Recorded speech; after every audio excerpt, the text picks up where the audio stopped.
All right, let's dive into something huge today, the Government of India Act of 1935. Now, I know it sounds like a dry legal document, but trust me, it's anything but. This thing is literally the blueprint, the foundational DNA for the Constitution of modern India. So how did a colonial act, of all things, end up paving the way for independence? Let's break it down. So, how are we going to tackle this beast? Well, we'll start with the road that led to the act in the first place. Then we'll look at how London's control was changing, check out the new federal structure it proposed, and see the dawn of provincial autonomy. After that, we'll cover the new institutions and borders it created, and finally, we'll wrap up with the act's really complicated but enduring legacy. You know, to really get the 1935 Act, you can't just start in 1935. It didn't just appear out of thin air. You've got to go back and look at the whole decade before it, which was just this political firestorm that made an act like this absolutely necessary. So the whole thing really kicks off in 1927 with the Simon Commission. The British sent this group to recommend reforms. The problem? It had 0 Indian members. You can imagine the outrage, right? It sparked protests all over the country. As a response, Indian leaders drafted their own vision, the Nehru Report. But of course, it wasn't that simple. Muhammad Ali Jinnah, worried about protecting Muslim interests, came forward with his own 14 points. All these competing ideas and intense debates led to 3 roundtable conferences in London, which eventually produced a white paper in 1933. And that paper laid the groundwork for everything that was to come. Okay, let's be super clear about one thing. The ultimate power was still in London. The Secretary of State for India was still the boss. But the 1935 Act did make some really interesting changes to how that whole power structure was organized. So what you're seeing here is a huge administrative shift. The old way of doing things involved this big 15-member Indian council that advised the Secretary of State. It was kind of clunky. The 1935 Act just swept it away. It was replaced with this much smaller, more nimble team of just 6 advisors. Now, this wasn't just about changing the number of chairs at the table. It was a fundamental shift in how British India was being run from the very top. All right, now we get to the main event, the absolute centerpiece of the 1935 Act. It was this incredibly ambitious idea to create an all-India federation. The plan was to unite the provinces of British India and all the independent princely states into one single federal government for the very first time. A huge, huge idea. And the scale of this vision was just massive. The new central legislature was going to be way bigger. The lower house, the Federal Assembly, was set to have 375 members with an upper house of 260. But here's the real game changer. Look at the seat allocation.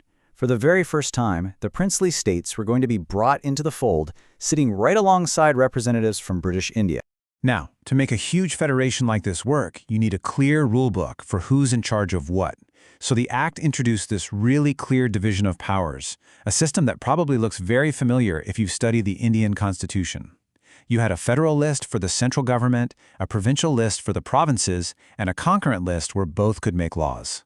This 3-list system was one of the Act's most powerful and lasting ideas. But here's where it gets really interesting and kind of ironic. The Act got rid of the very unpopular system of dyarchy, or dual government in the provinces, only to reintroduce it at the central level. This was a huge point of contention, because while it seemed to give Indian ministers some control over transferred subjects, the really critical stuff, we're talking defense, foreign affairs, were reserved subjects, still controlled directly by the viceroy. So real power at the center, it was still very much in British hands. So while that grand federal dream for the center was hitting some major roadblocks, what was happening in the provinces was a totally different story. This part was genuinely revolutionary. You could argue this is where the Act had its biggest and most immediate impact, the introduction of provincial autonomy. And the headline here is simple, but so important. That complicated and really disliked system of dyarchy at the provincial level was gone, finished. By getting rid of it, the Act opened the door for a much more responsible and representative kind of government, where Indian ministers would have real authority in their own provinces. And this wasn't some small experiment. We're talking about a rollout across 11 major provinces. For the first time ever, these provinces were going to be run by a council of ministers who were actually responsible to their own provincial legislature. This was a massive leap towards self-rule at the local level, and it set the stage for the historic 1937 elections. The changes didn't stop there. The Act also brought in more complex government structures. 6 of the biggest provinces, think Bengal, Bombay, Madras, were given bicameral legislatures. That just means they had 2 houses, an upper and a lower one. And yep, this is another one of those key features that independent India would later adopt for many of its states.